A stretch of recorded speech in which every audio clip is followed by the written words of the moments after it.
Good evening, ladies and gentlemen, and thank you so much for joining us for the Integrity Leadership class. Thank you so much. I would like to introduce my counterpart in this class, Mr. Reverend Reginald Paul. The floor Good is evening, yours. everyone. Good evening, everyone. Good evening, everyone. Like we started the last class, everybody give yourself a round of applause for being here. That's good. Give it time to sink in. And also remember that we all superstars. So every time that I look up, I know that I'm looking at y'all. So let that soak in as well. Uh, I would also like to start off, if we don't mind, with a quick prayer, just for the simple fact that no, it's needed. So it's just gonna be real quick. I just want to say, Father, we thank you for being here and everything that is about to be said and everything that's about to be heard, that we digest it. And when we digest it, let it enter into our bodies like the nutrients and let it do its job. Again, I want to say that I'm very thankful for being here and learning together with a group of people and just showing what the definition of you really means, and that is just overall unconditional love. With that, I just say amen. Amen. Okay, last week we had a real good session, Yes, we did. so I know this week it'll be a real good session as well. Uh, Anybody want to say anything before we even get started? Anybody has something to say about their peak or their valley that they was in this week? Because our plateau, our plateau. Anybody want to talk about that? Go ahead and say something. Get it off your chest. Don't hold it in. All It'll be right, we have lethal if you Miss hold Maya. it in. Miss Maya, she unmuted her mic. The floor is yours, Miss Maya. Um, okay. I appreciate that whole class last week, and it just opened my eyes to so much. And me thinking that I had just reached a peak, it was just another peak right after that peak. So I didn't realize that it was going to come up so fast. But I'm really, truly grateful that, at least I was set up to look for something that was bigger than what I had planned originally. And I'm grateful for that. Thank you All for right. sharing that. Yes, thank you for sharing and congratulations. So keep that in mind with today's session. Anyone else before I get that first topic? Would anybody like to share with us anything that you took away from the last class or about your peaks, your valleys, or as Reverend Reginald said earlier, even your plateau? Does anyone have anything that they would like to share with us? What's up, guys? It's James. So, what I would like to say is from the last class, I learned to appreciate the valleys. And while being in the valley, it's like you have to be grateful. I'm going to say it like this because this is how I speak. When you don't have nothing, it makes you realize when you have peace without having anything, when you're at the bottom, it's not when you get to the top that you're going to find peace, because it's going to be in you on your way to the top. It's going to be with you at the bottom. It's going to be with you on the journey. And when you get to the top, don't forget that the peace is already in you. The joy is in you. And that's something that I've been learning and planting while I'm down here in the valley. Not saying that I'm in the valley, but that's when I was in the valley, because I'm crawling out of the valley. And I know to bring the joy and the peace with me. So that's what I have from the last class. And that, my friend, is what you call progress. Right. That is the definition of progress. Yeah. Thank you, sir. Okay. All right. Well, with all those things being said, We have Hope. Miss Lavon, did you want to share with us? Yes. Hello? Yes, I'm sorry, it ma'am. keep me. Okay. All right. Yes, ma'am, Miss Levon. We hear you, but we hear you, but you're kind of distant for us.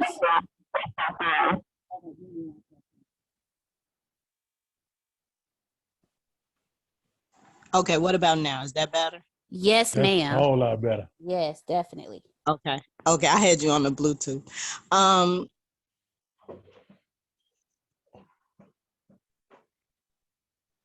Hello, Miss Levon. I think you muted on us. oh, could you hear me now? Yes, ma'am. You're coming through clear for us. Okay, so I was saying that usually I listen. So I would say I'm at my peak. No, not my peak. I'm sorry. I was in the valley. And so today I told myself I have to get out of the valley. I need to talk, speak, express some things that I have to share as well. So I would say that right now I'm at my peak because I'm overcoming this how can I put it? Fear of speaking out, if that makes sense. Yes, ma'am. So right now I feel like I'm overcoming something by talking right now.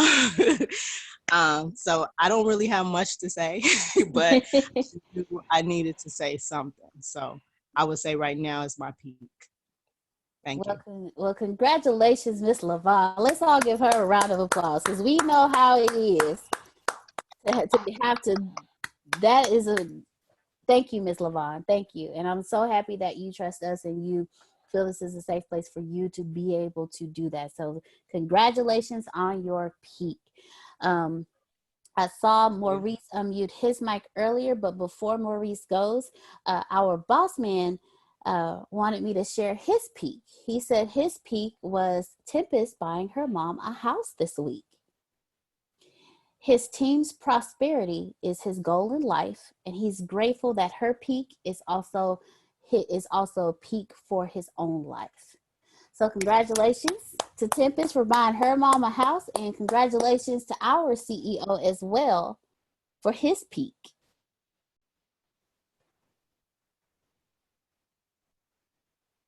And so now Maurice, if you the floor is now yours, and then after Maurice, we're going to move back over to Reverend Reginald. Yeah, I was just wanted to say that I think that from the takeaway last week, I definitely have gotten a better understanding of the valley, and it was a good understanding and a positive understanding of the valley, and not necessarily being in a negative tense, and that a valley could also be a place that of being idle, and building and getting, in preparation, in a place of preparation. And the other part of it was it just kept jumping out and kept jumping out was a story that's in the Holy Quran that about Moses is titled is chapter 19 and Moses traveling, chapter 18, Moses traveling with a wise man. And it talks about, the story was he was traveling with a wise man, and the wise man had to do some things that he just couldn't grasp. He had to poke a hole in the boat, and then he had to allow a wall to fall, and it ties into the story about the death, the murder Moses, and close to the part where he killed someone, but the wise man had and Moses couldn't grasp it, and then the wise man told him, that if you say something else another time, I'm gonna have to part ways from you because you didn't understand that these things were for significant bigger reasons. And it just reminded me of that, those peaks and things. A lot of times it may not be understanding there, but the value typically is something for bigger, something for later on and bigger, greater later. So that was my takeaway from last week. I appreciate it. Thanks for letting me share. All right. Awesome. Thank you Thank so you. much, Maurice, for sharing with us. That brings me to what you just said. in my personal life, the wise man for the story of Moses is Antonio for me, because Antonio told me something, and I'm looking at him like, I don't get it. What's the point? But the things that he tells us, there's a larger picture, and we miss it because we're so focused on here that we don't just sit back and actually let the seeds fall onto fertile soil in order for them to grow. We're so busy trying to rush up our peak that we don't take the time to nurture and grow in our valley. So thank you so much, Maurice, for sharing a story with us. We greatly appreciate it. Thank you. Thank you. All right, so we're going to go ahead and pass this back over to Reverend Reginald Paul. The floor is now yours, sir. All right. Now, all this great stuff that I've heard, it makes what we're going to talk about so interesting. I was thinking of a exercise because when I'm teaching, explaining whatever the definition is for what we are doing this evening, I like to get animated. I like to picture and put myself there. So I know everybody's sitting down, but I want them to stand up. I want them to stand up for a few. Just stand up. Wherever you're at, stand up and think about the place you was at this week. Think about being at your peak. Think about being at your valley. I didn't hear too much about a valley. I didn't hear too much or nothing about a valley. It's not a good thing. It's not a bad thing. I heard a lot about peaks. But Brother Maurice said something that's in the topic of what we're going to get ready to speak about. And one of the things we're going to talk about is being comfortable. Now, the reason why I had to stand up is because standing up might be uncomfortable. Sitting down is comfortable. Last week, we sat down the whole entire time. So when you're in your peak or your valley and you get comfortable, I want some of us to tell us what happens when you get comfortable at your peak or your valley. See, standing up is very uncomfortable because, our body might tell us, hey, I can't stand up this whole time, and I'm not asking you to. But I just wanted us to stand up and to feel getting out the familiar and getting to the unfamiliar. When you're at your peak or your valley, you're either in your familiar or your unfamiliar. If you're at the peak all the time, you're familiar with the peak. And in these chapters, it talks about your ego being at this peak. And when your ego is at that peak, you start not to see the stuff that you learned when you was in that valley. You forgot all about that valley. You forgot all about where you came from. You forgot all that struggling. You forgot all that fighting. Now you're at the top and ain't nobody hearing you. So what good is it to be at a peak when you're all alone because you got comfortable? Now I want us to sit back down, and then I want us to think about where we was at this week. Think about that peak or valley we was at this week, and I want us to respond about being comfortable there. Let's go. All right, y'all, the floor is open. Let's roll. Comfort in your peak or valley.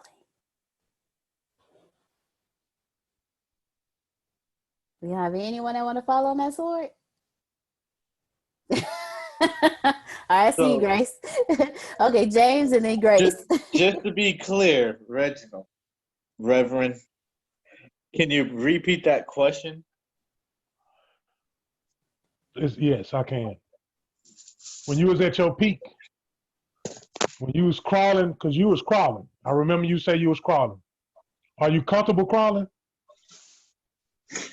Wow.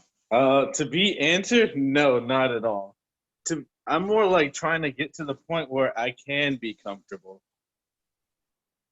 If that makes any sense. Okay, so the question, yes, it does. It makes a lot of sense. But the question was, the comfortable I'm talking about, I'm going to give you an example with me.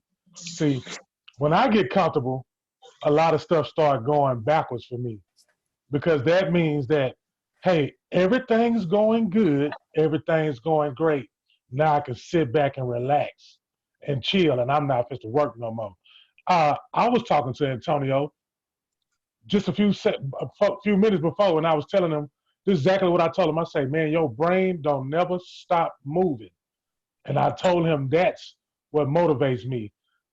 I like to be around people whose brain just keeps working and working, which means you're not comfortable. You're not comfortable for where you at. You're not comfortable because we get to that peak, we think we hit that success mark. Oh, that's it. We here. I ain't got to work no more. I ain't got to work as hard anymore. That means we're getting comfortable. If that helps you in any, James. I guess with that being said, I'm still in my uncomfortability because I'm trying to get to where you just said you are, where you can relax and not work anymore. I literally have been up. I don't think what's today's date? Today's Thursday. I think the last time I went to sleep was on Tuesday. Been up all night, all day, nonstop because I won't stop until I get to the point where I can connect all the dots.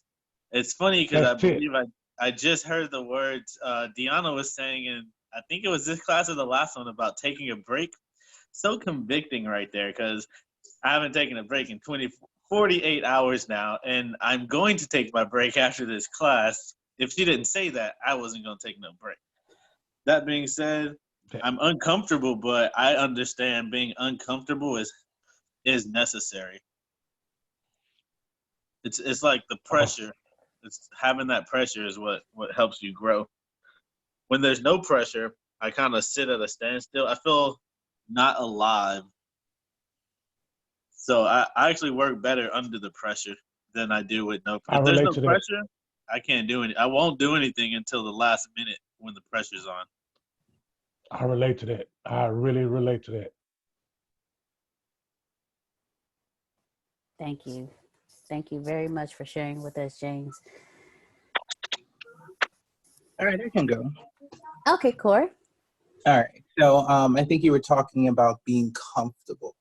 I think for myself, when I am comfortable, I reach a point where it's almost like things become second nature in my mind. But eventually what happens, I know when I get comfortable because I start making mistakes. I start making real silly mistakes that I know that it's not I know that I wouldn't do if I wasn't uncomfortable. So it's like the minute I get comfortable, I find that there's more mistakes that happen, and I'm like, I become very careless. And once that starts showing up, that's when I know, okay, I'm getting into my comfort. Because I'm just like, oh man, I've made this mistake, like small, very, very simple mistakes that I know it's like rookie mistakes for me. But I do it because I become so uncomfortable that I stop paying attention and being focused on the basics anymore. Because it becomes so natural to me. Like, hey, I can do this, I'm good. And then the little bit of arrogance show up of, okay, I'm good, I'm okay, yeah, I got this. And then all of a sudden something happens and someone else points this out, like, hey, you made this mistake. And I'm like, I didn't make that mistake. I couldn't have made that mistake. But then when I look back, I pay attention. I'm like, oh, yeah, I did make that mistake. So it's just like when I become uncomfortable, it's almost like I slowly start destroying myself and sabotaging myself so I can become uncomfortable again. Mm-hmm. So that's what I really see that shows up when it comes to being comfortable. Wow. So that's Corey, exactly what that young man did. I'm sorry. No, that's go exactly ahead. What that young man. That's exactly what that young man did in this book. That's exactly what he did in the book. Because when he left the old man, he went back to his old ways. Basically, he forgot everything that old man taught him. He said, listen, he said he was trying to remember and act out what he and that old man talked about. And I had underlined trying because, we can't try to pick up a cup. I mean, that's impossible. That is impossible. Try to pick up a pen, try to pick up your phone, try to do anything. My slogan is Nike. Just do it. You don't have to worry about trying if you just do it. Don't worry about wrong or right. Just do it. And one thing about being comfortable, being stagnant, And we know storms coming because they don't stop at all.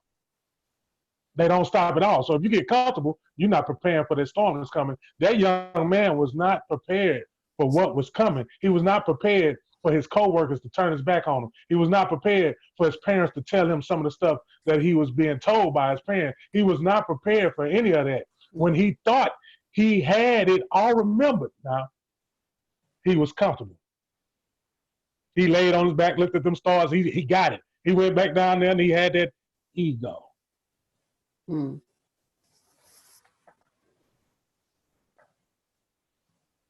Mm.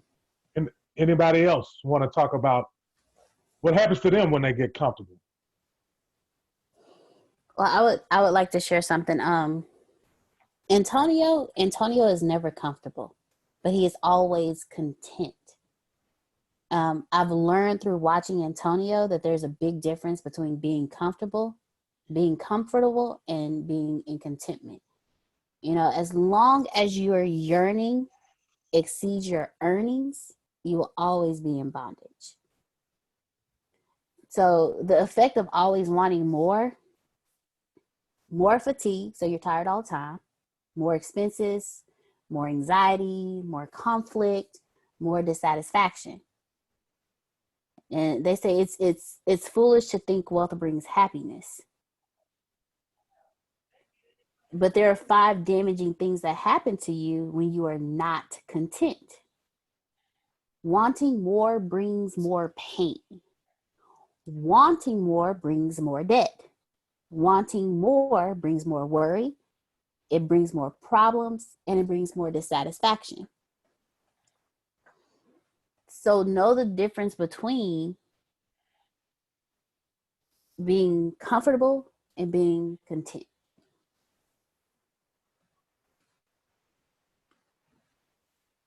I am not content, but I'm comfortable. Now, who wants to talk about that? Who wants to talk about what I just said? I will, I'll because add it. that's convicting, very convicting. And I'm glad you said that because it reminds me, because it's like I have this. Oh man, I got to be real with myself here. So I have this entitlement. I feel like the world owes me everything, and when I say that, I say it like the world have to pay me back everything that it didn't give me when I got here. And that's what I always felt like. 2 things are gonna happen.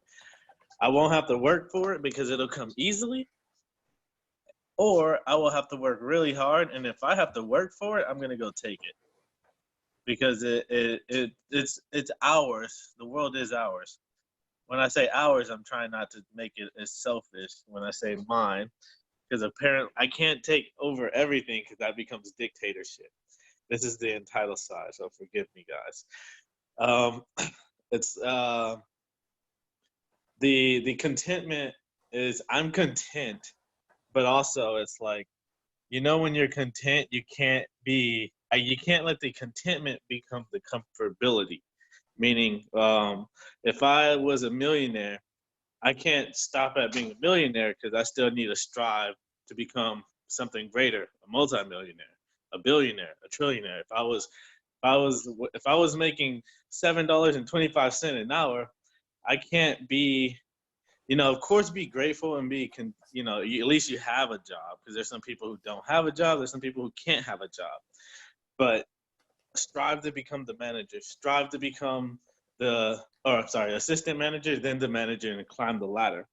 And it's funny because I don't care about climbing the ladder as opposed to just owning the business. And that's kind of like where my comfort versus the contentment kicks in. I always find myself fighting, I'm going to use a real personal example. I like cars. And I have one of my dream cars already in my possession, drive it, whoopie-whoop. To me, I'm content because I have my dream car. And at the same time, I know I have my number 2 dream car, not the number 1 dream car. If I could have one, it would be this one. If I couldn't get that one, I would get this one. If I couldn't get that one, I got this one. So I'm at the second best option.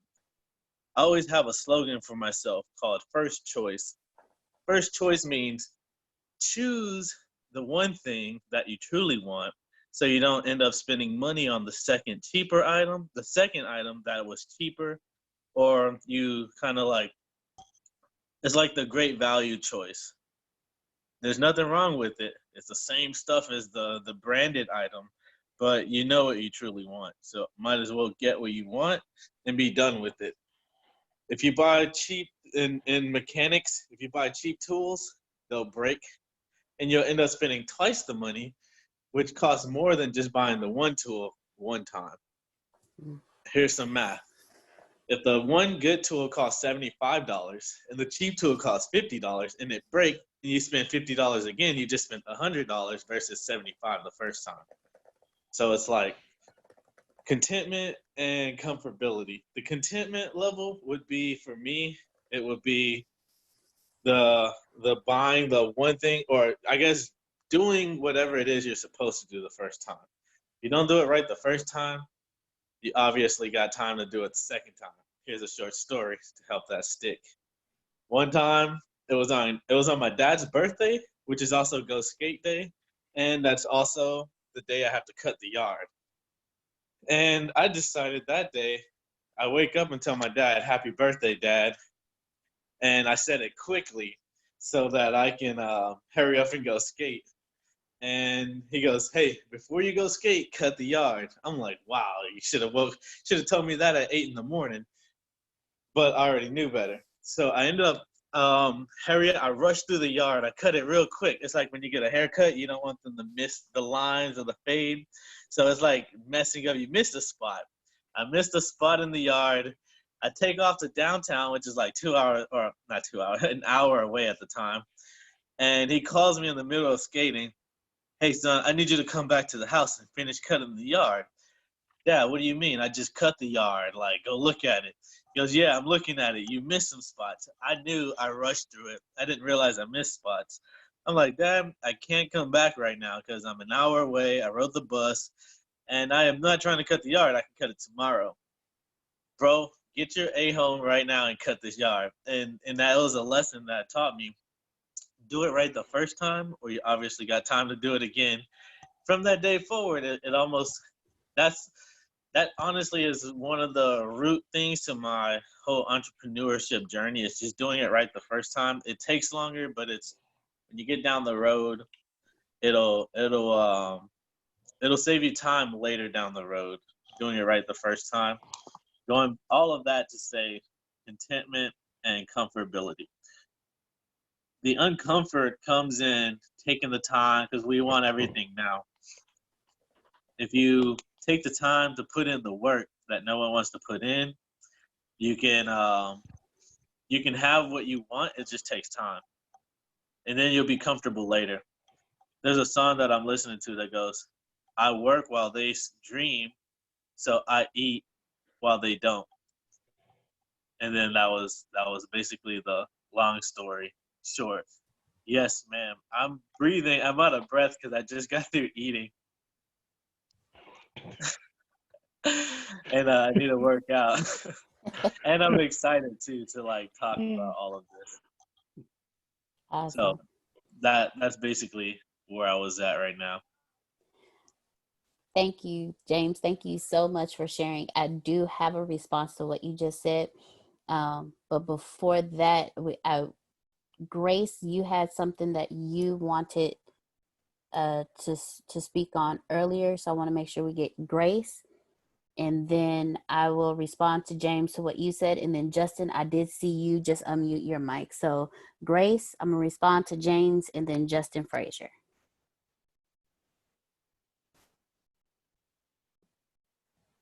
Contentment and comfort, they kind of go hand in hand, a little bit. But whether you're in the peak or the valley, when you get comfortable, you get content. And sometimes you shouldn't be content within your comfort. Like Reggie was saying earlier, whether you're in your peak or your valley and you get comfortable. I had a mentor when I was in multi-level marketing, and he would always say, you always want to be prepared for war in a time of peace. So when it's peacetime, that's not the time to be comfortable. When it's peacetime, you want to make sure you get prepared for when wartime happens. And so when you're comfortable and I'm chilling, oh, I didn't hit my goal this month. I'm chill. I didn't hit my goal this month, and it's only the 15th of the month. I'm chilling. No, don't do that. Do not do that. You hit your goal, great. Keep going. Because if I get comfortable and I'm only halfway through the month, and then I got 15 days, I'm thinking I got 15 days to chill.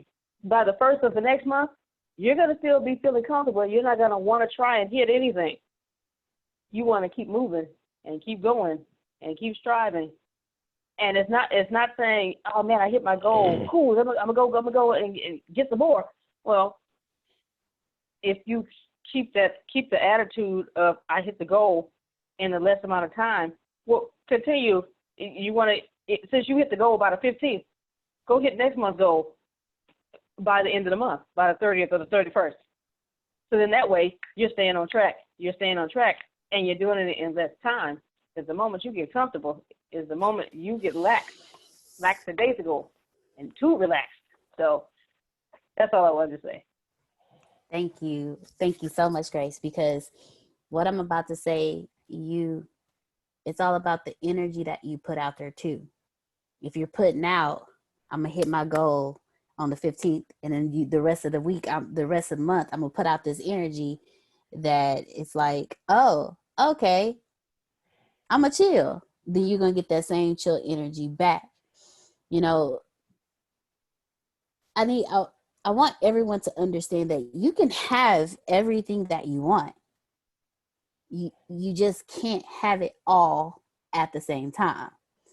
See, whenever you put out energy, the universe owes you a return on that energy.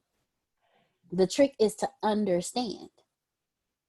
You're always owed a return on your energy. Always.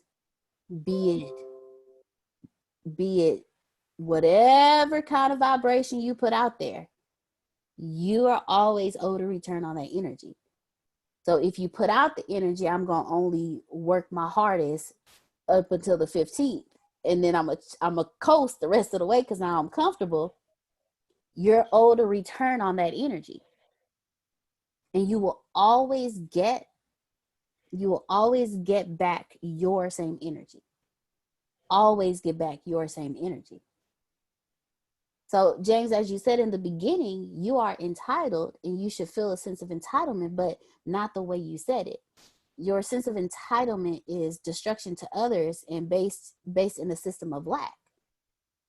See, the universe's sense of entitlement is based in prosperity and the uplifting of you so you can build up others. Can you break that down for me? Yes, sir. If I'm always putting out the energy of I'm entitled, I deserve this, this is mine, I'm not going to care what I do to others. I'm not going to care how I treat others. I'm not going to care what my feeling of entitlement does to somebody else. That's the sense of entitlement that brings destruction, and it's based on lack. And I'm only speaking from personal experience. But the universe's sense of entitlement is based on prosperity. The grass is entitled to grow, but it does not fight to grow. It does not hurt others to grow. It does not push the other stalks of grass out of the way to grow. It grows in harmony. See, and I'm saying our for a reason, our definition of entitlement is I've suffered enough. I've done enough for other people.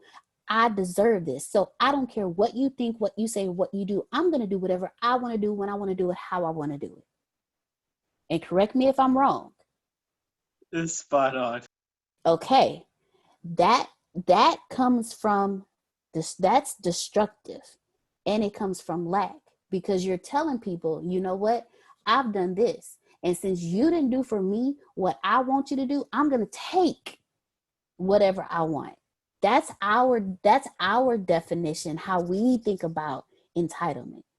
I'm entitled to this, so I'm going to take whatever I want. If that means I have to take it from you, I'm going to take it because I'm entitled to it. But if we focus on the universe's sense of entitlement, there is no lack. So whatever you have, I'm going to be grateful that you have it.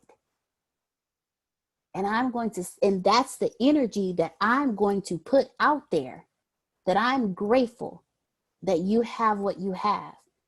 And when I put out that energy, the universe has to give me a return on that, which means the universe is going to give me that gratefulness times 10. James, I completely understand your mindset. Trust me, I do. Because when I hit a certain age, I was like, you know what? I did what you told me to do, when you wanted me to do it, how you wanted me to do it, where you wanted me to do it, and how many times you wanted me to do it. I want one thing in this earth, on this planet, and that's just to be me. So since you're not going to give me what I want, I'm entitled to take it because it's my life. And I lived a destructive life that entire time, destroying others in the process. But the moment you decide, you know what, I'm going to be humble. I'm not even going to go that route.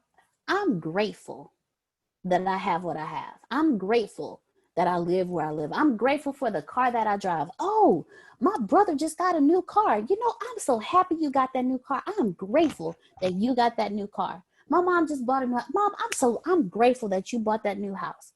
My best friend just bought her mom house. Girl, I'm so happy you bought your mama a house. I'm so proud and happy for you. And when you put that energy out there, you are owed a return on that energy. And that's an energy of prosperity. So when it comes to your entitlement, think of it as an entitlement of, I've put out gratitude, so I'm entitled to receive gratitude from the universe.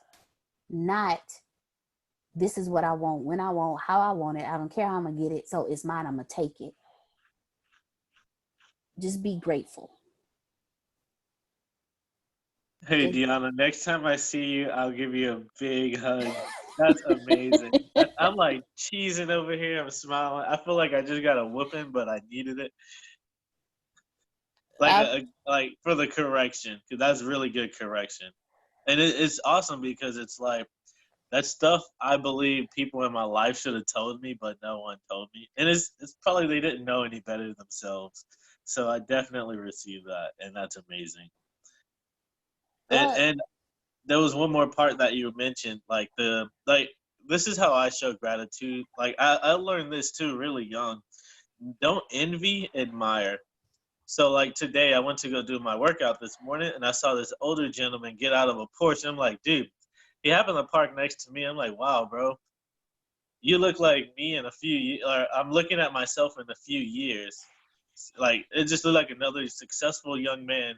I'm like, dude, that's awesome. And that's why I say admire, don't envy. I could have had the mentality like, oh man, look at him parking his Porsche next to me.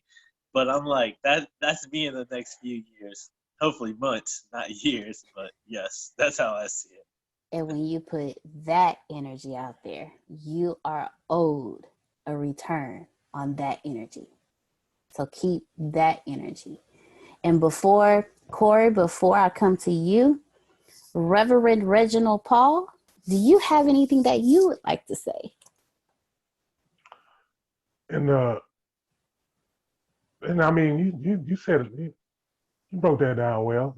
I just when I think about it, I just think about the word comfortable and what the word comfortable does for me.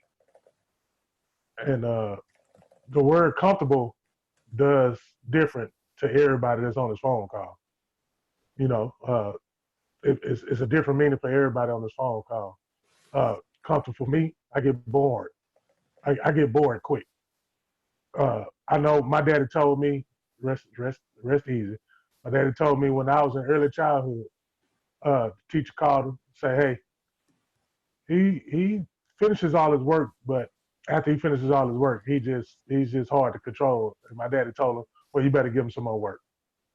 And that's just been me, period. I mean, the more that I have on my plate, the better off I'm gonna be. Because if I don't have nothing on my plate, then my mind's gonna go everywhere, and then that's when ego kicks in. Just like in the book, just like what happened to that young man, man. I I was focused on this young man in these 3 chapters for the simple fact that I'm watching maturity at his best. I'm watching a man grow. I'm watching a man grow because as he looks at that old man, he's looking at himself in the future. That's why I like him and the old man, and I'm really appreciating what I'm getting from it. Especially, he went up there and he came back down and tried to do what they talked about. He forgot all about it, and his ego got in his way because he got comfortable. You know, he was doing the same thing over and over again, and just lost it. And then he had to look back up and remember. But what I wanted to say was sometimes you don't learn in the valley if you don't learn in the valley if you don't pay attention. Mm. You can't get it. Man, the some people so used to being at this plateau. That's the word I want to use. This plateau that they don't even want to go back up there.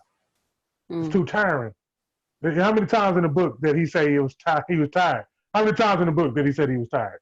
He mentioned it a lot of times. He said he was tired. He looked up at it. He was like, "Nah, I'm just waiting in the morning." But the more he sat up there and waited and procrastinated, the more that stuff started eating his mind up. And then he had to get that go juice and just get up and go. And every time he just made up his mind to get up and go, every time he just went up and ahead and go did it, he learned something very valuable. What I appreciated was the second time that he went to go do it, he took a pen and a notebook and he took notes. The second time he went. Now, before we get to that next subject, let's go back to the 2 that had something to say because I'm going to stay right there where I'm at because it has something to do with that plateau.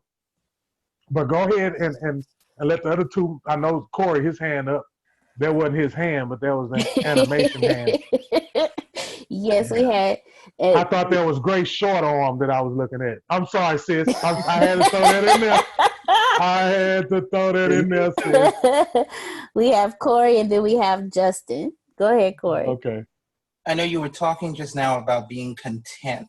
And when I hear about content, I hear it's being able to let go of the morality that you have when it comes to being in a peak or a valley. So what that means when I say morality, I mean more like giving up, whether it be a good thing or a bad thing, if it's a right thing or wrong thing when it comes to being in a peak or valley.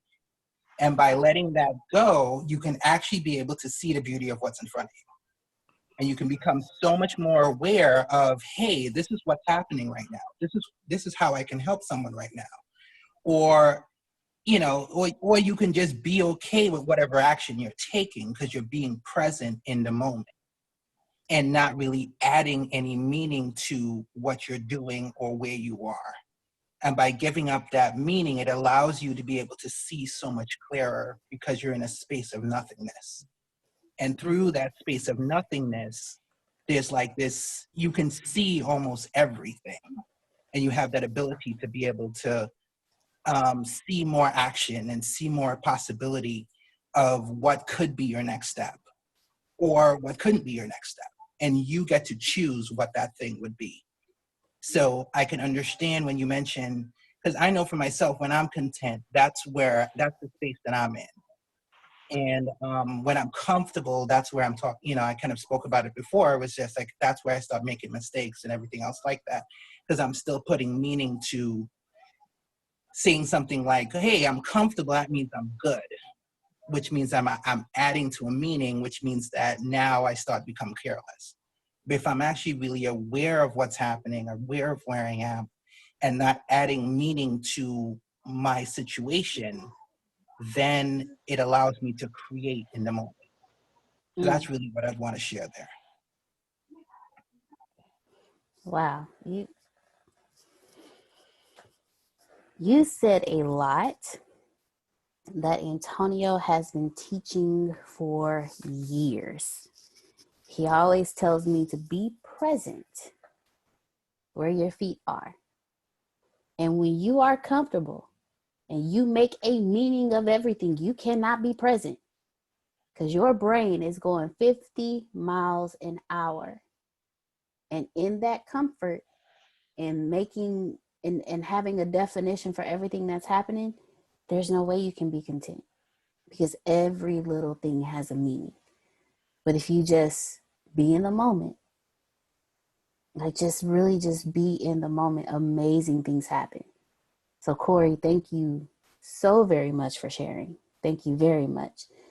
And Reverend Reginald Paul, I'm going to go ahead and let Mr. Justin go, and then we're coming right back to you. So Justin, the floor is yours. Thank you. When you were asking about comfort zone, what comes to mind with me is gratitude, because whatever level of life you're at, whether it's the ground or your version of the top, you have to have gratitude for the present. Otherwise, there'll never be enough. So you can have everything that you want, and if you're not gratitude for that, eventually, the hourglass is going to have a little pierce in it, and it's going to start to slip away from you.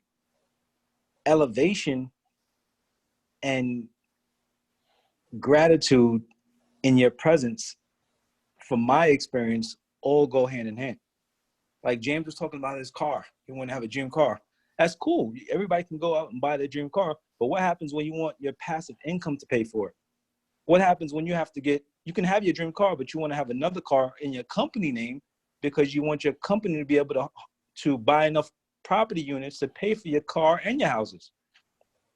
So it becomes a different level of game. But if you don't have gratitude along the way, nothing will ever be good enough. And eventually you'll get older, and time will pass you by. And you come to times like this and you're like, well, what have I done over the past couple of years? Your life starts to put, like you start to write, you ever wrote a statement, like your death statement in business, and you say, okay, what have I done? If I die today, what have I done to this day? And that starts to flash to you. And you say, well, I'm not doing enough, because to live in the present is everything. So like when you go assets over liabilities, you got to build the foundation to do that. And the definition of insanity is doing the same thing twice. So if you don't catch it in your valley, if you have a mindset, and some people's circumstances is the reason why their mindset is the way they're at, and their comfort level goes to the puppet master of their circumstances. You can see that almost like a wild dog. You can see that, boom, if the mind doesn't change, the body's soon going to demise, because it's only going to leave you. So if this gratitude is not in the matrix of that transition, that it's only a matter of time before he hit the brick wall, because his mindset doesn't change. So he has gratitude for where he's at and focus on where he wants to go. But abundance and comfort level, that's only like financial part of abundance to me is only one slice of a pie. It's a very vital organ, but it's only one slice of a pie. What about health? What about having meaningful relationships? What about having healthy relationships with your family or friends or people that really want to see you win? What about having people that really are there for you and have you happy? What about those type of things? Self-respect, dignity, confidence, having your swagger, all that together, and having a purpose for what you're doing, and then being able to give back in service to your community and your people. That's other slices of abundance that's not just financial. Mind you, can't not have the full pie without the financial. But so when you're in your comfort zone, you have to have gratitude for everything that's there. I learned a lot from what you were telling about the 5 pillars of comfort. But to go back to what James is asking, if you don't have those other slices of abundance and you're not gratitude for where you're at, there'll never be enough. And you'll wind up wanting what you had before, but thought it wasn't good enough. That's all I have to add to that. Yeah. Thank you. Thank you, Justin, Nice very much. addition. Yes, it was. I agree with you, Reverend Reginald Paul. Gratitude. You can hear it in his voice. Yeah. He said that with his chest. Yes, he did. Yeah. Gratitude. If you're not grateful, I can't begin to, there's a consistency you have to have when it comes to your gratitude. You can't be grateful one day and ungrateful the next. Because again, the energy you put out, you're owed a return on that energy from the universe. So if one day you're putting out massive gratitude and the next day you're like, man, look, I'm tired of being here. I'm tired of this. I'm tired of that. But the next day you're like, universe, I'm so grateful. I'm so grateful for my car. I'm so That's grateful for my us. house. I'm so Hey, grateful. yeah, I know it. Stop it. Stop it. Stop it right now. Stop it. Stop it. That's us. You, Yes. yeah, you Yes. cannot be upset when you don't get what you want. You're putting out energy that is literally maxing itself out. But if you wake up and if you wake up every single day with gratitude, Tempest said gratitude gets you through the valley. It sustains you on the peak. Gratitude gets you through the valley and it sustains you on the peak. Thank you so much, Tempest, for sharing that with us. Your valley is where you have the bumps, the bruises, where you go through the education and the learning process. So if you are not grateful while you are in your valley, you won't be able to stay on your peak long. Gratitude is everything. Gratitude is everything. Please don't miss that. And I'm telling y'all from personal experience, gratitude is everything. Don't miss a day without thanking, being grateful. If you didn't show gratitude today for anything and you lost it the next day, how would you feel? If you forgot to show gratitude for something today and you woke up and it wasn't there the next day, how would you feel? If you weren't grateful for your house, your car, your children, your family, and you woke up the next day and everything that you did not show gratitude for was gone, what would you lose?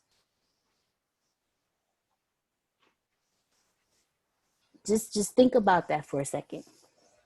Think about that for a second. Reginald Maurice has his hand up. So, Tempest, that yes. So, Maurice, we're gonna go ahead. The floor is yours, and then we're going right over to Reverend Reginald.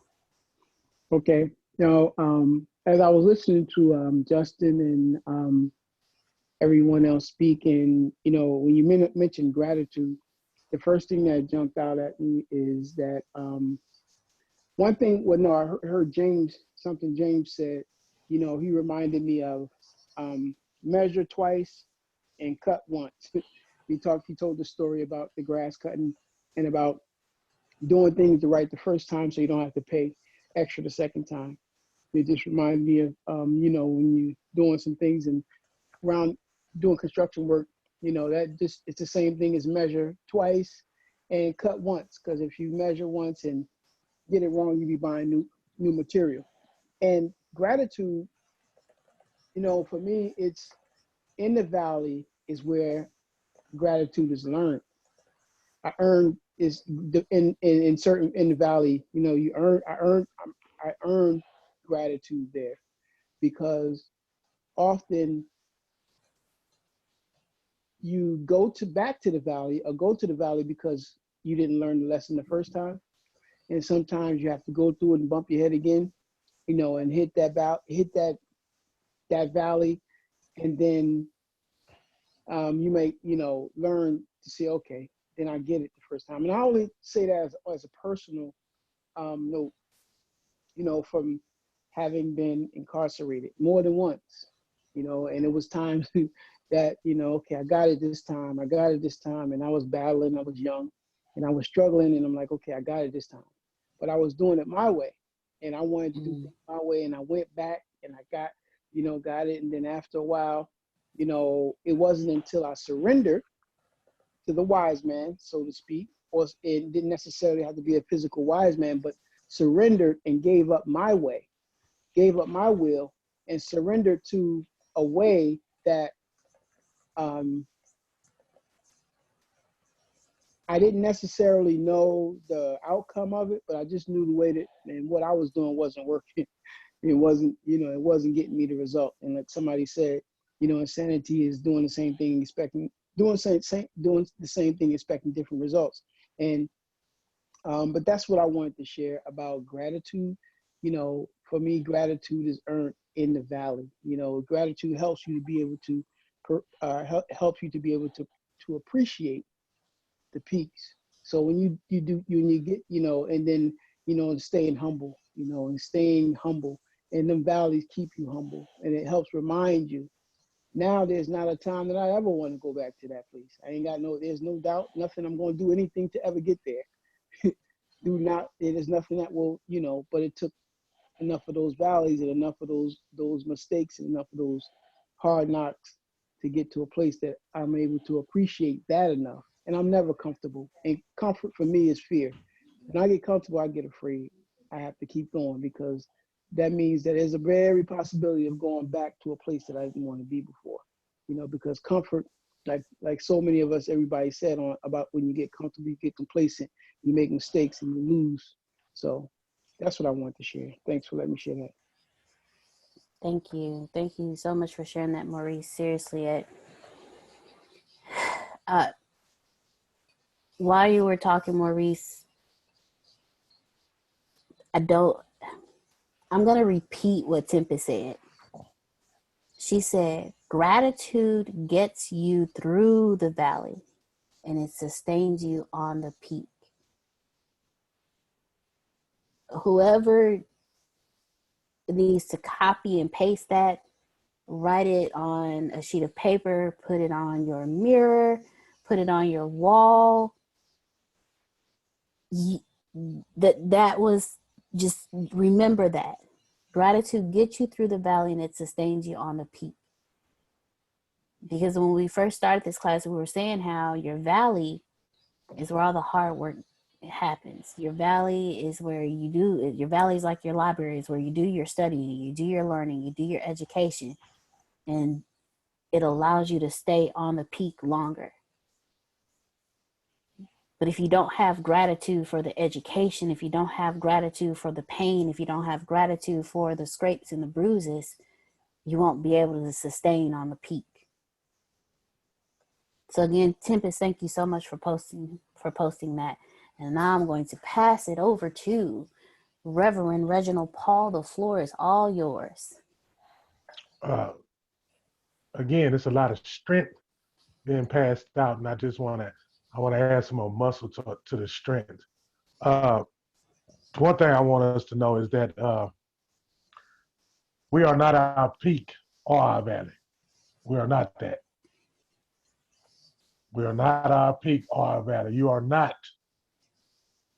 where you at. Let me say that again. You are not where you at. Okay? Let that soak in. Now, it seems like the young man was doing a lot of traveling, back and forth, up and down, back and forth, up and down. And the way that I read it and understood it, he wanted to take I think he went up and down, back and forth so much that anybody took a long trip somewhere in the car and somebody had to go to the bathroom or somebody was hungry, so we had to stop. We created a plateau, a breaking point. I'm tired. Didn't somebody mention that earlier? Hey, I'm tired. I'm tired of this. I'm tired of being here. I'm tired of being there. How about I'm gonna just chill out right here? I'm cool with being right here. I don't want no more assignments. I don't want nobody putting no value on me. I don't want nobody telling me this, telling me that. I'm gonna sit right here because I ain't gotta hear nobody but myself. And when we're in that position, it's cool. Hey, The honeymoon always cool. I don't care what we do. And everything we do is a honeymoon. But you know what? That honeymoon don't last forever. That honeymoon does not last forever. When that honeymoon over, you will find out what you really in. And we talking about peaks and valleys in the book. And I'm talking about the honeymoon that young man was facing when he was at that peak. And then when that honeymoon was over at that peak, that boy went right back to that valley. And then when he wanted to go back to the peak, he said, you know what, I'm going to chill right here in this plateau. And I'm going to just get comfortable in this plateau. One thing about being comfortable in a plateau, after all that relaxing, after all that me time, because you know, hey, I ain't the only one that sit up here and get some me time. You know that me time. You know, you light your little candles and you by yourself and you got kids and you went off and go bought your own meal and ate your meal in private and came back. That same me time. So you keep doing that, you're going to get tired. You understand? You keep on separating from being in line, from being with that one accord, like my daddy always told me, you're going to miss something. But you run away from it, you're going to run right into it. So what he did was, by taking that break at that plateau, he got into a familiar position when he was on his back. And when he was on his back, that first time he was at that peak, he saw them stars. Now, mind you, that he rolled down that peak, like we said last week, rolled down that peak, went through what he went through, looked up there again and said, man, it's too tiring. I don't want to go through all that to get there. I'm going to take a break right here. And when he got tired from taking that break, he looked up at that sky again and he seen them stars. You know, that boy got right back up. But this time he brought something with him. That time he made a decision. He said, instead of going up there and hearing what the man was telling me, I'm going to listen. Because hearing and listening is two different things. Because when you listen, that means you're actually going to do what you heard.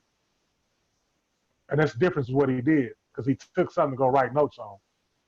So when you're at your plateau, how do you feel when you're at your plateau? That is the question. That is the question I want anybody, somebody, anybody scream. Now, anybody talk about, throw your hands in. I want to talk about the plateau. We're talking about the plateau.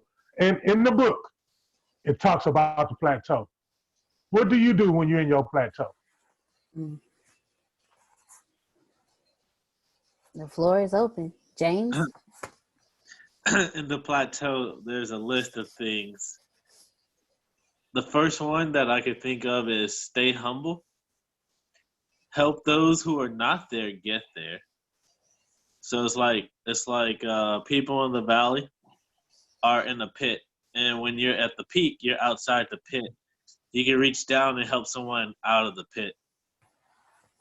Those are the two things I have right now. I'll come back. All right. Thank you so much, James, for sharing with us. Reverend Reginald Paul, do you have a response to what James just said?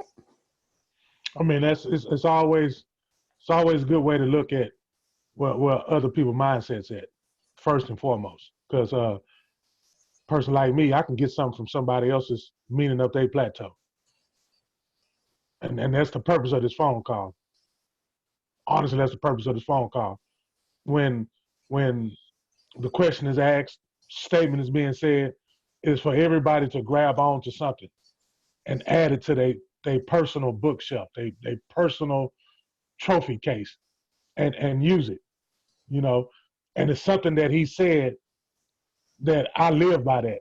And he say, put that hand down there and grab somebody.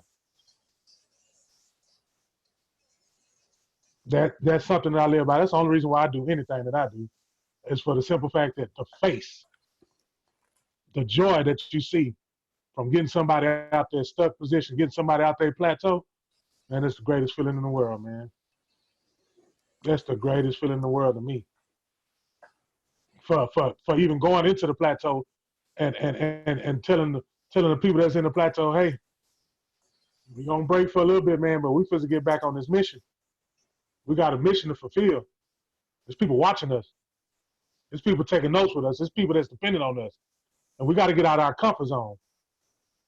We can't give up right now. We can't bury ourselves right now. And that's the one thing, like I said, that he said, that going back and getting somebody. That carpenter said he didn't care about the 99 that he had. He cared about that one that he lost, that started hiding in that plateau. That's where that sheep went, to that plateau. All right. Thank you so much. I'm actually, if it's okay with you, Reverend Reginald, going to answer your question. There's when I read it, I highlighted it because I had to answer this question for myself. And it says, what was this plateau for him? Was he just taking a well-deserved break and resting? Or was he here to escape? And if so, what was he escaping from? I can tell you every single time that I've gone on my plateau, it's been to escape. And not necessarily to escape people, but to escape myself. Because I didn't show gratitude in my valley. So as I was going up my peak, it started getting too much. So I had to escape from my prosperity and go to a plateau. And then I got comfortable in my plateau, which leads to what Corey said earlier. I start making stupid decisions and destroying myself. See, what I learned is a plateau can be for many things. It can be a place of rest. It can be a place to refresh, or it can be a place to escape and forget. And it all depends on how you use your plateau and what your plateau is will determine how soon you come out of your plateau. Because if you're just in there for a legitimate rest, you're not going to be in there long. You're going to be a Reggie and a James, like, hey, yo, come on, let's go. But if you're in a plateau like I am, I'm the person you trying to pull out the plateau. So when you're in your plateau, please make sure that you are asking yourself, am I here to truly rest, or am I here to escape? And what am I escaping from? Because if you ask yourself those questions and you do not lie to yourself and you actually answer the questions, then you'll know if your plateau is a positive place for you to be or a destructive place for you to be.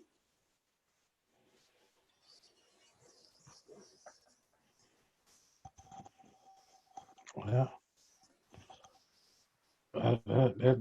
All I see is a big stepping stone. All I see is a mini Kevin Hart thug ladder.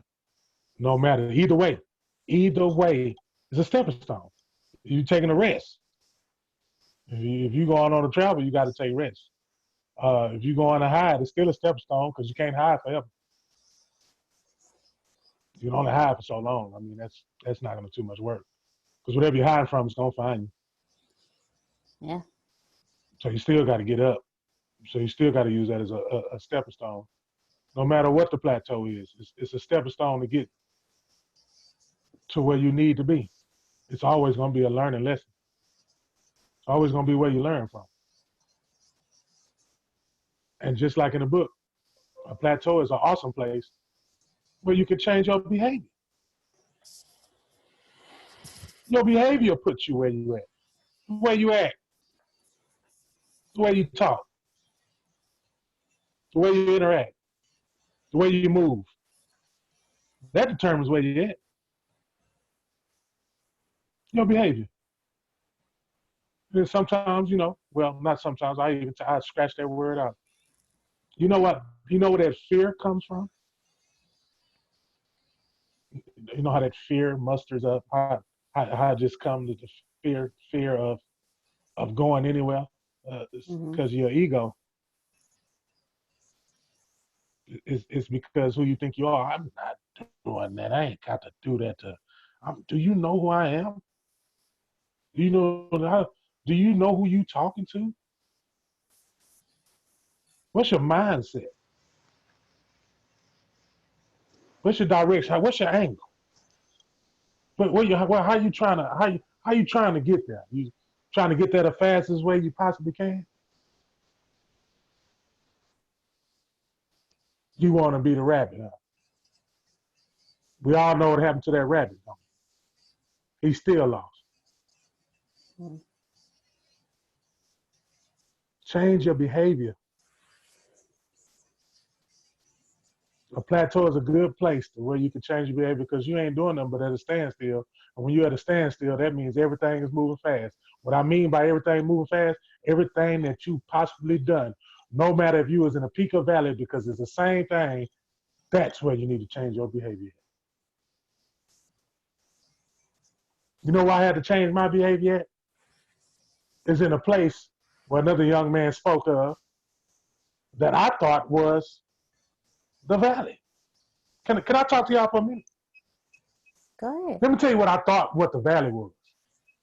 I thought being in Galveston County Jail was a valley. But the reason why I thought it was a valley because I never spent that much time there. I never spent time there. I didn't know what was there. I just heard. How many people just heard about a place that you're trying to get to or that you went to and you just heard about it, but you never experienced it? But the person that ain't never experienced it sure could tell you what it's like. They really could tell you what it's like, but never been there before. They broke it down. When you get there, it's nothing like what they explain. So again, I'm talking about Galveston County Jail. That's horrible. It's a horrible place. Do you know that's why I changed my behavior? Do you know that's why I changed the way that I was thinking? Do you know that was my resting place? Do you know before I even went in, my last sermon was called Rest in Him? And you know what he did to me? Be careful what you pray for. That man sat me down I thought I was going to be in there for 2 months. Man, I was gone for 7.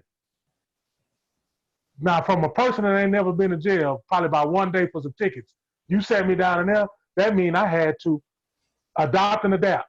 And I was not trying to adapt. Do you understand that? I was not trying to adapt, but I had to. And I'm going to tell y'all something. I tried to sleep. Deanna, you said hide, right? Oh, I tried to sleep all them months away. You ever tried to sleep in a sardine can when you 6'6"? With the lights on when they say it's lights off? With the mattress made out of thin crust piece of dough at Domino's? And you got all kinds of people in there and it smell like a junior varsity locker room. Do you know that was the best place to get some rest, to change your behavior? Because you are going to remember everything.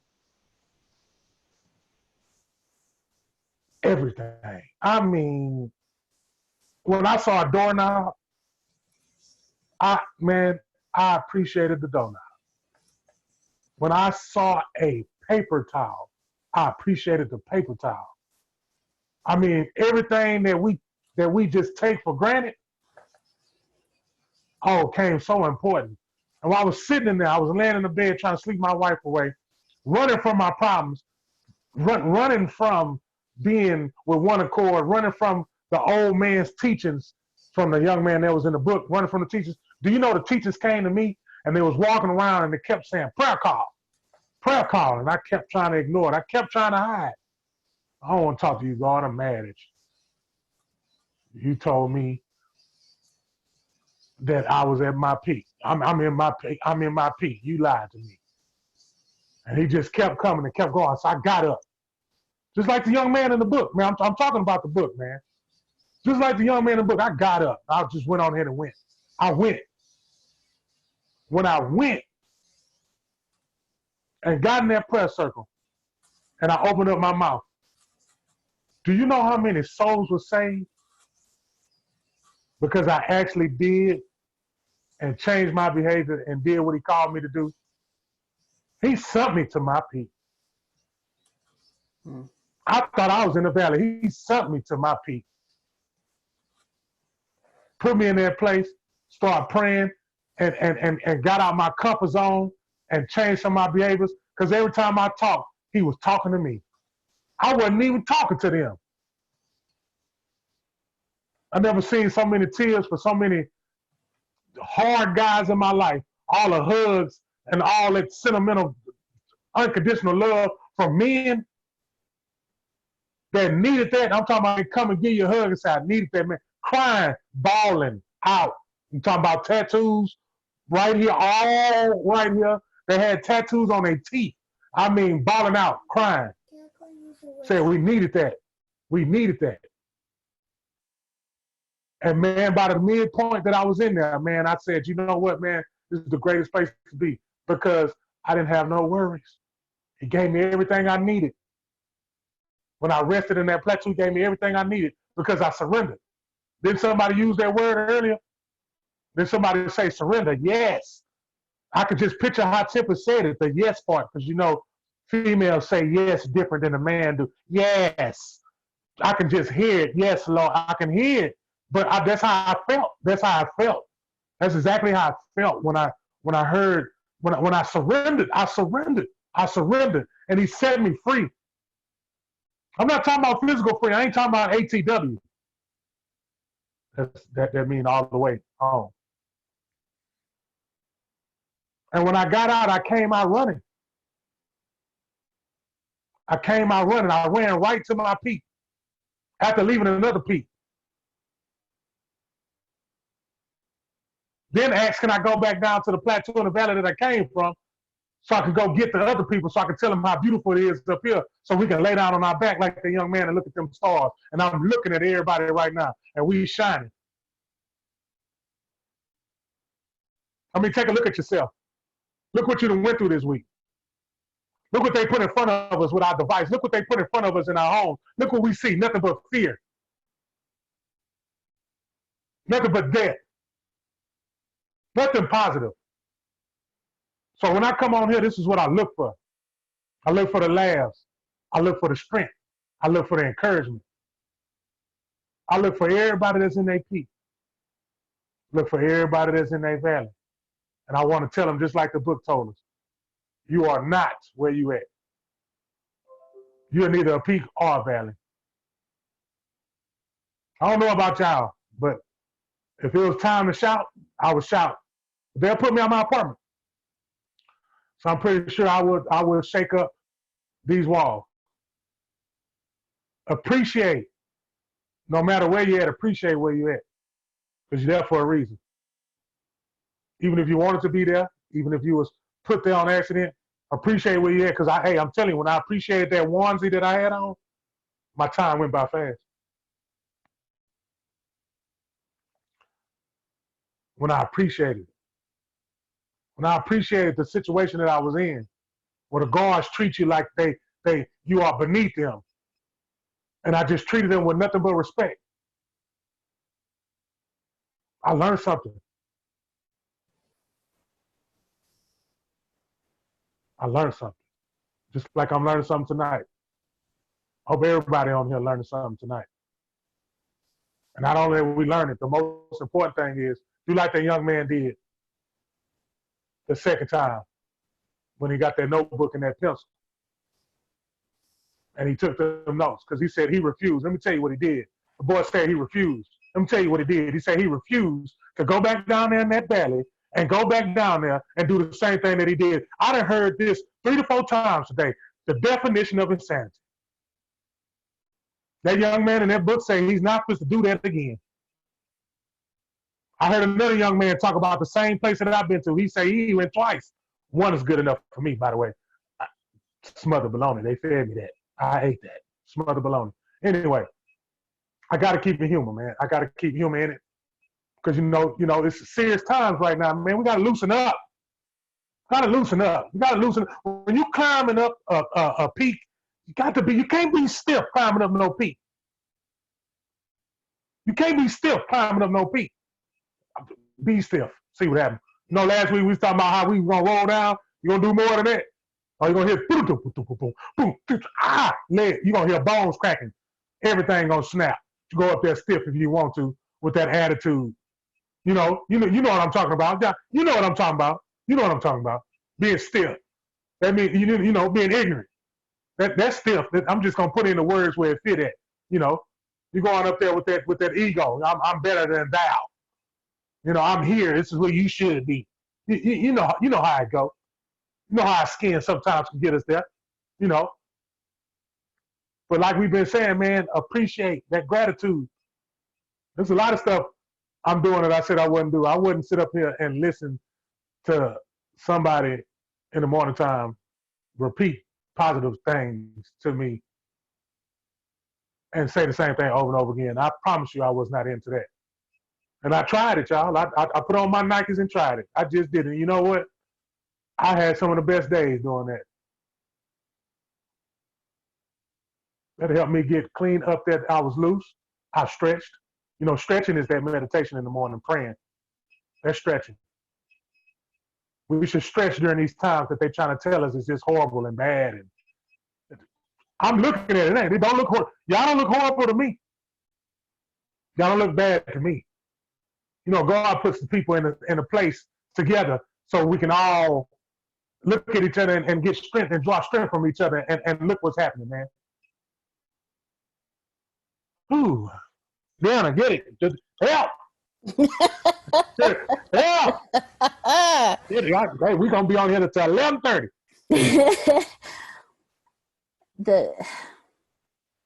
The greatest thing, and we keep coming back to it, that has been said this entire call is gratitude.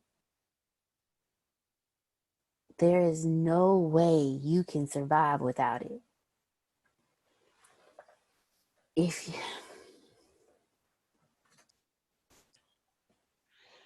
you've never experienced the pain of something, you will never be able to be grateful for walking without pain. That whole thing, you never know, you never miss the water till the well runs dry. But if you are consistently in gratitude, your well will never run dry. You have to understand that the gratitude that you put out in the valley is yours to have on your peak.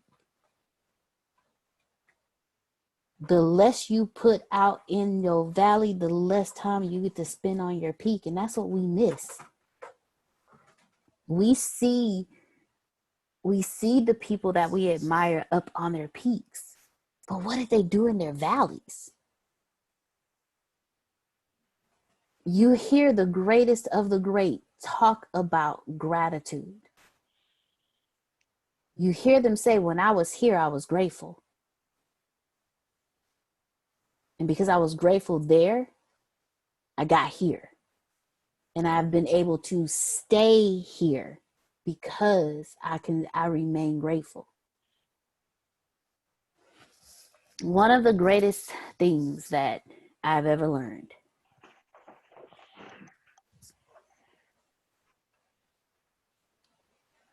is the energy you put out, you get back. And it took me forever to actually understand that. It took the reflection of a child to show me the energy I was putting out. Because I was receiving that energy back through the reflection of a child. The energy you put out will come back to you. And it doesn't come back to you in just a little bit. It comes back to you in abundance. The more gratitude you put out, can you imagine how your life would be? If you're grateful for just waking up in the morning and taking a breath, how many more mornings will you be able to wake up and breathe easy? If you're grateful for being able to sit up in your bed and stand up unassisted, how many more days will you be able to have to be able to do that same thing? And if you are grateful for every single day spent in your valley, how long do you believe you'll be able to sustain on your peak?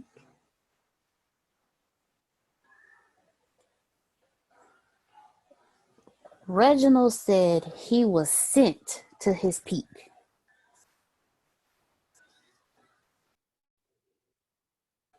Reginald said he was sent to his peak. How many of you have been sent to your peak, but because you weren't grateful to understand where you were sent, you missed it. You completely missed it.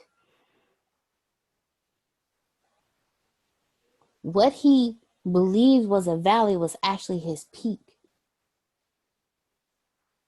What you believe to be a plateau could be your valley. Gratitude is everything. It puts out a level of energy that cannot be described. If you just do it, just be grateful. Just be grateful. Be grateful for the moment. Be grateful for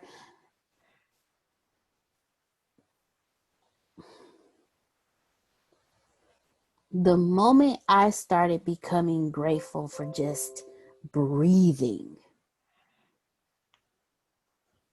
was the moment that I was able to receive and learn. When I decided to be present where I was and be grateful for where I was, something as simple as a palm tree taught me a lesson. When you are present where you are, as Corey said earlier, when you show gratitude, as Justin and Maurice were saying earlier, when you release your comfort and be content, if you just be, your valley is not as bad as you think it is. Your valley actually becomes, as Reginald said, your stepping stone to get to where you need to go. There's several peaks and there's several valleys. Be grateful for each and every one of them. Because the moment you do not show gratitude is the moment that you fall into your comfort zone, is the moment you lose everything.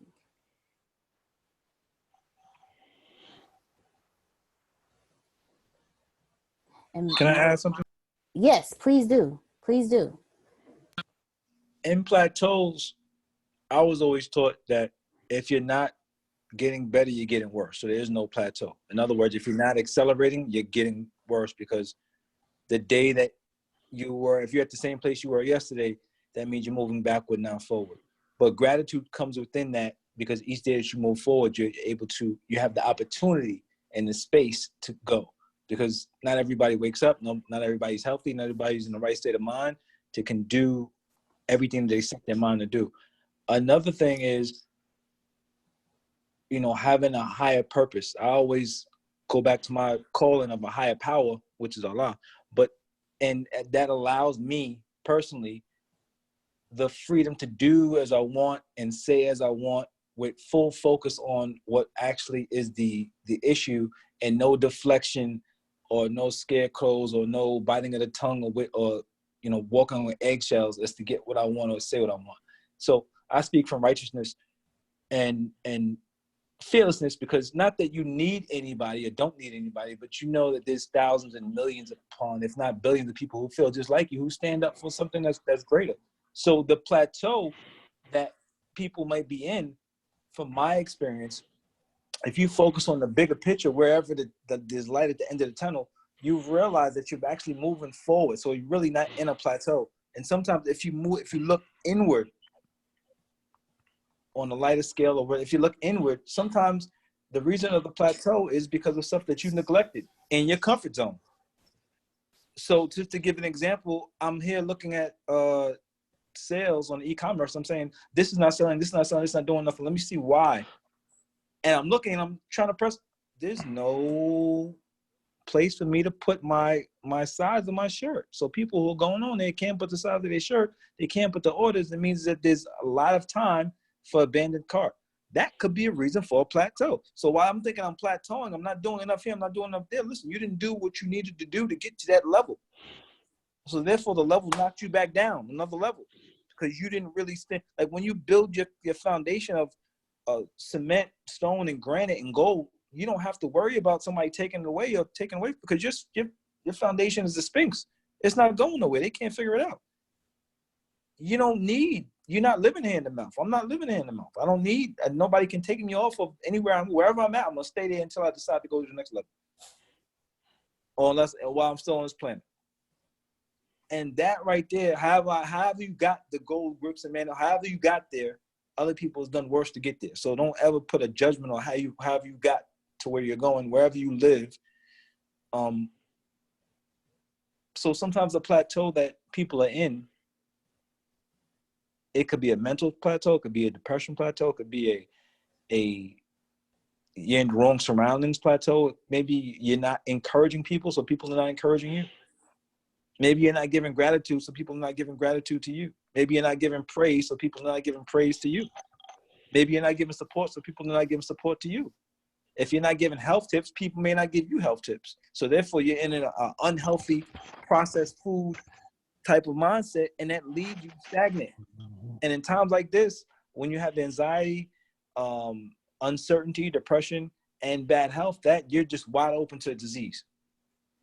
Wide open to disease. The reason why this is excelling in minority communities and African American communities is because of the health. So when your respiratory system goes, if you already have high blood pressure, high cholesterol, diabetes, or excess weight that you haven't released yet, when you get rid of it, it's going to attack those things, and you're not going to have a standing chance to get it, to beat it. So you're eating to die before you even get to disease. So by the time you start eating to live, your chances a little less than the person that's been eating to live the whole time. So when you hit that plateau, sometimes it's just that you just needed that rest. Like Reverend Reginald was saying, sometimes you needed that rest to just regroup your thoughts. And sometimes within that regroup of thoughts, you get to see things for what they really are. When life is moving fast, sometimes you can't see. You can't see. I mean, I've always, in life, I've done some things, and they've always said, if you go to jail, that means you're not playing the game right, because the game ain't played to go. The game is not played to get caught. The game ain't played to get caught. But I've have a lot of close friends and family members who've had to sit for a long period of time, 8, 9, 10, some in there for life. And in those periods of times, you get to look back and say, you get to see different things.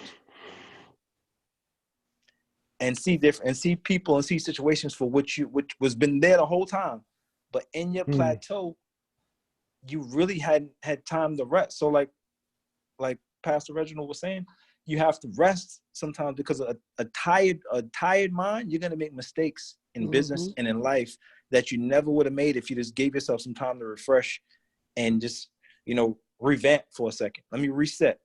Like when you're fighting or something, or whatever you're doing, sometimes you got to reset, because you didn't shot your shot and you didn't miss, or they didn't hit you, and now you got to reset and to see where things are and reevaluate from there. So you have to always reset on a daily basis, because things change. Nothing stays the same. So I just wanted to add that because I learned a lot from what you were saying and what Temple was saying, and I wanted to add my piece of value to the plateau. So just to recap, plateau for me is not a plateau. It means you're actually moving behind. But to rest within the plateau is definitely necessary. And sometimes you just need a good surrounding, like these teams, these calls with like-minded people who are entrepreneurs and business owners and doing different things. This is what's needed to basically, fuel your harvest Because if people ain't encouraging you and telling you where you messing up at, you're just gonna stay there and not even gonna realize it. And sometimes the people will see it. They'll see the potential. Your enemy or people who are scared to do things, and it never should be a comparison or a jealousy thing. It should be, what are you doing? Because what's on everybody else's plate is not for everybody. Mm-hmm. If I'm vegan and you eat ham, God bless you, that's for you. But that's not for me. I'm not worried about what's on your plate, because what you eat doesn't consume me. So sometimes, if you can work together in a collective matter, that force is unstoppable. But when you sit back and you nitpick and you become the crab in the barrel,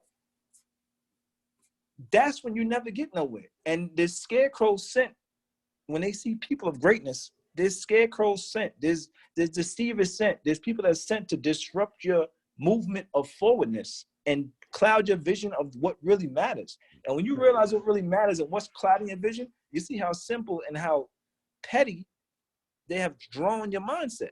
And one of Antonio's things, before I actually got on the call, I watched a couple of his things, and there was one saying that he said, don't let a small man come into your church, into a big church, and bring you down to his size. And that goes on mindset.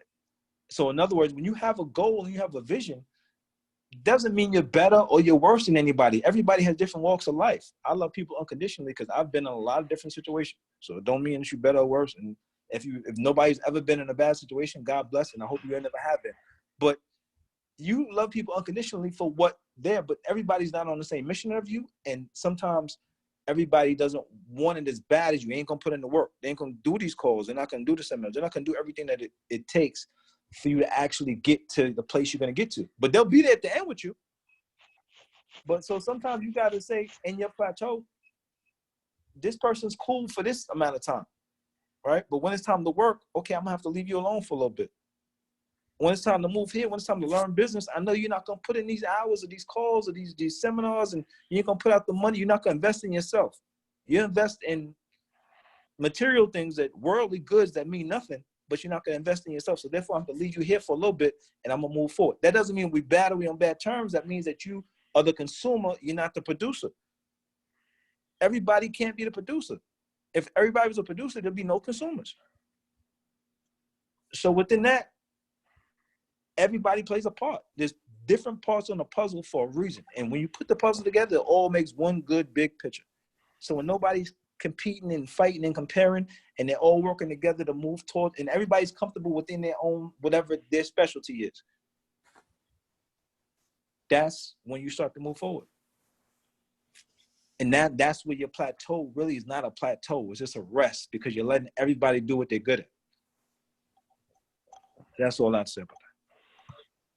Awesome. Thank you so much, Justin, for your valued input. Thank you very much. Some of the things you were quoting were coming from How to Eat to Live by the Honorable Elijah Muhammad, and Antonio actually follows the book, and he only eats once a day because of that book. He started following it last year, and because of it, he's read the series twice now, and because of that, he's lost a lot of the weight loss that you've seen has been because of that book. So Justin, thank you so much. Thank you for your input. Extremely thank you. We are grateful for it. So I'm going to now pass it over to Reverend Reginald. All right, that was well put together. It was well said. It's a good conversation, good talk we have going. Anybody have anything else they want to get off their chest, add to, intercede with themselves? Anybody?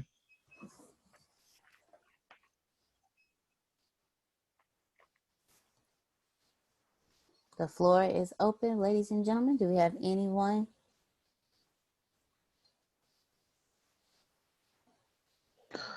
I want to pick off of what Justin said. I'm just going to say it in some other words. He says, if you're not moving forward, I can't quote what you said, sorry, but I'll say it this way. It's stuck like this. The moment you stop learning, you start dying. It's really sharp and harsh, but that's how I heard it for it to stick. The moment you stop learning and stop growing, you start dying like grass. Or in the good books, it's called withered. Things wither away. So don't wither away and just grow and be prosperous. Also, Reginald, your story with the big HC, I was dying laughing over here. Not at you, but with you, because I that whole Yeah. journey, bro. I know that journey. I went to go sit down for I thought it was gonna be 2 weeks. 2 weeks turned into 21 days, and then it turned into a 6-month program called YMAC. And at YMAC, it's funny because that's where I actually was sat down and learned a lot about the Bible and listening to God. And as I was running, God's like, "Where are you gonna run to now?" Like, it's funny. I felt like He had like me in this cage. That was I was in this small box, but the cage, the county, the process was still bigger than my small box. He's like, "You can go run around in here if you want to figure something out." And I just literally sat down. The only thing I had with me when I went there was my faith and how to play chess, and that's all I did for the longest. And after a while, playing chess it was no fun playing against the same person. I got to the point where I would only play one person who I could never beat. And it left me thinking, how can I do something else that I can win at? And it came down to just literally listening to God, getting His word. And when I got it, that's when He showed me being there.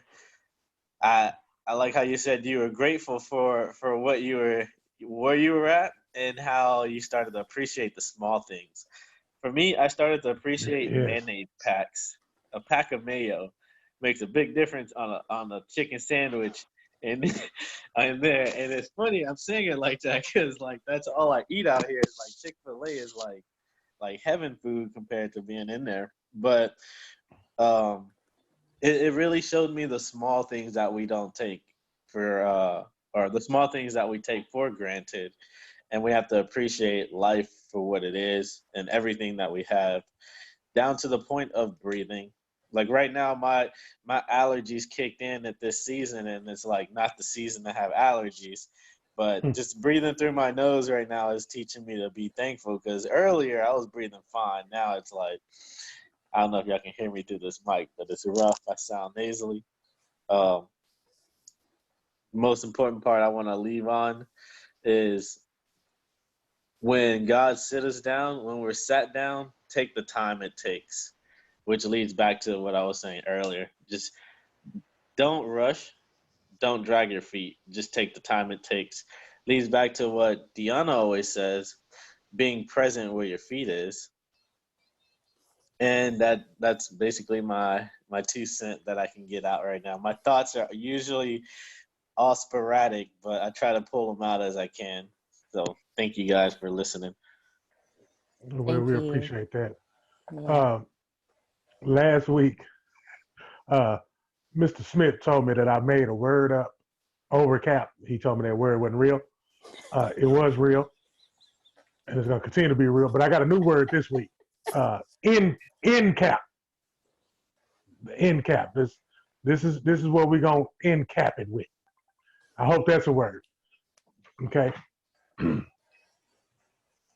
What I appreciated the most was when I and I'm talking about the book, is where he say change your behavior.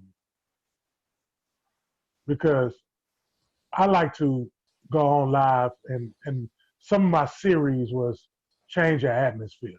I like to say atmosphere because your atmosphere is everything around you. So, and I like to change the behavior because while I was speaking, I was just looking at the times where I had to change my behavior because I didn't.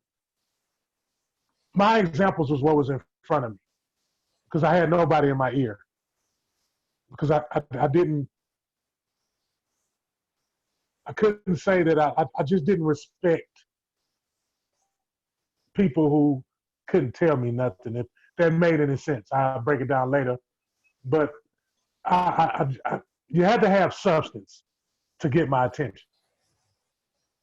You have to be authentic. It has to be, okay, yes, I can get this from you. And that old man in that book, I guarantee that I probably had one or two old men in my life that was just like that in the book. And I know one of them was my dad. And the one thing he used to tell me is, when you going to stop surviving and live? Mm. And part of that, I didn't understand what he was saying. I mean, I got it at that time because, I was doing everything under the sun that everybody else had already done. So at that time, I got what he got. But when I got older, I got down to the bone of it, to that good part of it. And it was changing my behavior. I mean, come on, I had to look at it, man. Okay, I'm used to doing it this way. And I've been doing it this way so long. And it got me to where I needed to go. Hey, it got me where I needed to go. I mean, it got me to college. It got me to college. I had to pay for one class, one school that I went to, and I went to several schools in several different areas. I didn't have to pay for anything. And it got me there. But when it was all done, when it was over with, when there wasn't no more peaks to climb, and then that's when it dawned on me. That's when the valley was seeming more comfortable. And when I was in the valley, and when my dad, he left me, one thing that I could remember is, you got to change your behavior. You got to change your behavior, And, every now and then I went back to them old ways, them old habits. And something happened every time. It got to a point to where I was at a church, and the prophets came, and the prophets told me just like this. I'm gonna tell you, just like they told me, your hustle is broke. And I looked at that lady, and I looked at their eye and said, you are absolutely correct. And it just started spiraling, it had to change the behavior. What I'm saying today, even if you at your peak, even if you right there, I'm talking about this, it feel good. It feel like that breeze that you get. It's hot outside, and that breeze come through that hallway, and you just sit down in that chair with that lemonade, and that breeze hit you. That part right there. That's that change your behavior moment. And appreciate that breeze. Appreciate you changing your behavior. Because I'm telling you, to get you to that peak faster. I enjoyed myself tonight, you guys. I really did. I want to see y'all lovely faces again next week. And with that, if we don't have anything else, nobody has anything else, we'll see y'all next week. Yes, sir. I'm not coming behind that. We end capped it right there. That's the end cap. End game. All right, ladies and gentlemen, thank you so very much for joining us for another integrity leadership class. We're looking forward to seeing you next Thursday from 8 a.m. to 10 p.m. If you do not have your book list, please email, text, call, DM, message one of us. Let us know so we can get the book list to you so you'll know what we will be reading next. And again, we're looking forward to seeing you next Thursday from 8 p.m. to 10 p.m. for a leadership integrity leadership class. Thank you all so very much for coming out. Out of the words of our CEO, you can plant better and you can dominate. Thank you so much. Everyone have an amazing night. Good night. Thank you. Good night.